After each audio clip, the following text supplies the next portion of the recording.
আমরা সোজা চলে এসেছি ঠিক বর যেই ঘরটাতে বসেছি সেইখানে। আর এখানে বরকে আশীর্বাদের পালা চলছিল।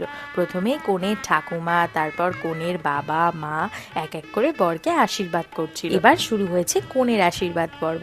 এক এক করে বরের মা বাবা সবাই মিলে কনেকে আশীর্বাদ করবে। আমরাও কিন্তু ফাঁকা পেয়ে কনের সঙ্গে বেশ অনেকগুলো ছবি তুলে নিয়েছি। এবং ঘড়ির দিকে তাকাতেই দেখতে পেলাম 10:30 বাজে। চলে গেলাম ডিনার সেকশনে। আর এইখানে দেখো কত রকমের অপশন আছে, প্রচুর রকমের সালাড। কোর্সে প্রথমেই ছিল মশালা কুলচা, ডাল মাখনি, তার সঙ্গে diamond fish fry, salad, kasundi, গরম ধোয়া ওঠা সাদা ভাত, দই কাতলা, সঙ্গে ড্রাই ফ্রুটস দিয়ে একটা ভীষণ সুস্বাদু পোলাও, সঙ্গে মাটন কষা। আর ডেজার্ট সেকশনে ছিল চাটনি, পাঁপড়, আমার ফেভারিট নলেন গুড়ের সন্দেশ আর বেকড রসগোল্লা। এই ছাড়াও পান আর কুলফিও কিন্তু ছিল। ডিনার সেরে গিয়ে দেখি বর বিয়েতে বসে পড়েছে। তবে পুরো বিয়েটা আমরা দেখতে পারিনি, কারণ বেশ অনেকটা রাত হয়ে গেছে। মতো বাই।